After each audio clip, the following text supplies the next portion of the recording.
खुलुमबाय नोंथांमोनखौ बयखौ बरायबाय दिनै 16 मार्च 2023 बारायजायो बिस्थिबार फैदो दिननि खौरांफोरखौ बेखेवनोसै।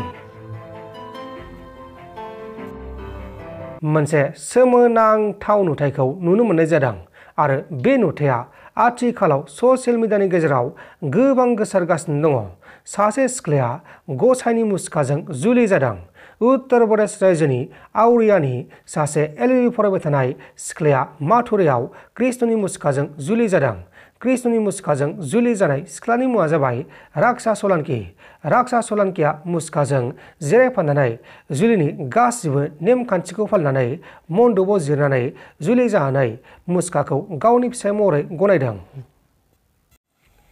आसामनि माजुलि जिल्लायाव सासे 9 थाखोनि फरायसा गथ'आ मोनसे लुफुंजाबाय थानाय वालजों गोलैनायाव होसिनजानानै अबथिरायै जिउ गोमादों।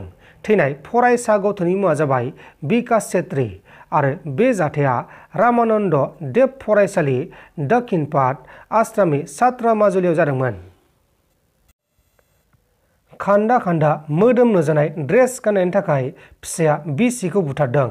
उत्तर प्रदेश रायजोनि गाजीपुर गामियाव सासे आइजोआ खान्दा खान्दा ड्रेस गानलांनायाव बिसि आरो फिसायनि गेजेराव नांलाय खमलाय जानायाव बिसिया गावनि बिसिखौनो इनाय बुथारदों।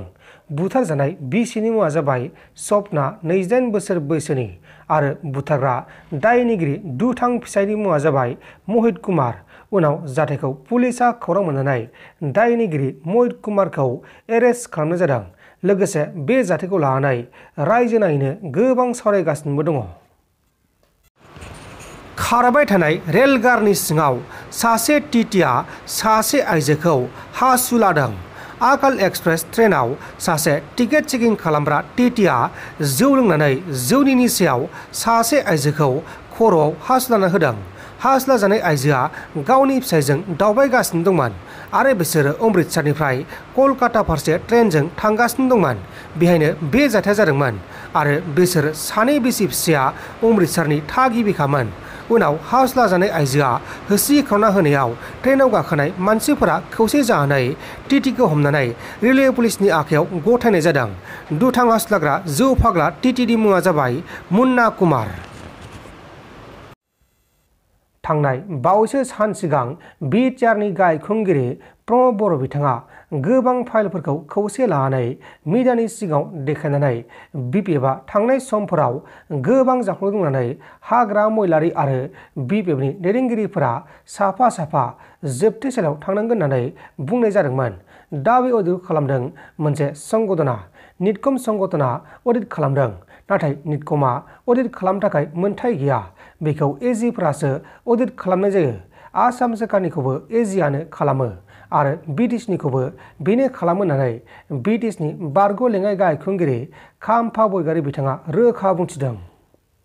आरो दाख्लै प्रमद बर'आ बुरजाथार फाइल मिडियानि दारै देखायनानै बुंदों कि कारापसन खालामदों ओरै खालामदों जे हाग्रामा महिलारि आरो बिपिएफनि नेताफ्रा जेलाव थांनांगोन बायदिसिना खोथा बुंदों।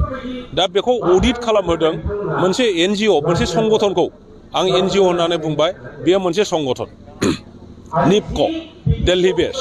दा बिथांमोनहा अडिट खालामनो हानायनि अधिकार गैया। बेखौ अडिटर जेनेरेल एजि अफिसनिफ्रायसो एकाउन्टिं खालामनाय जायो, अडिट खालामनाय जायो। आसाम गभर्नमेन्टनिखौबो खालायो एखे एजिआनो आरो बेनिफ्राय बिटिसिनिखौबो खालायो एजिआनो।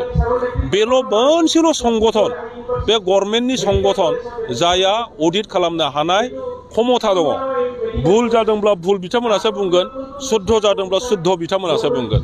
खिन्थु प्रमद बर'आ दस्रा संगठनखौ जि अडिट खालामहोदों, जोंथ' मिन्थिगौ जे 17-18 माबासिम भिडिअ माबासिम माने बाजेटसिम 17 आरो 18 सिमा एजिआ अलरेडि क्लियार खालामखांबाय। बिनि सायावबो जुदि बै डिपक'आ जुदि अडिट खालामबावदोंब्ला अब्ला बेयाव बुजिनानै लानाया मोजां जे एजिआ अडिट खालामखानायनि सायावबो बिथांमोनहा आरोबाव अडिट खालामबावदों, माने एजिनि अडिट खालामनायखौबो डाउट दं बिथांमोनहा। बे रोखोम घटना जादों। गतिके मोजां नङा आरो बिथांमोना सोरनिबा डिक्टेसनावसो खामानि मावो। माने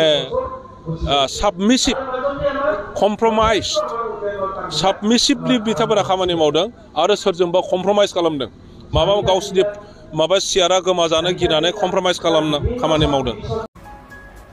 नोंथांमोन दासिमनि माखासे खौरांफोरा बेखिनिनोमोन। बेखिनिसिम नायनायनि थाखाय नोंथांमोननिसिम रोजा रोजा साबायखर। गोजोन्थों। एसेनोसै। जै बर' हारिनि।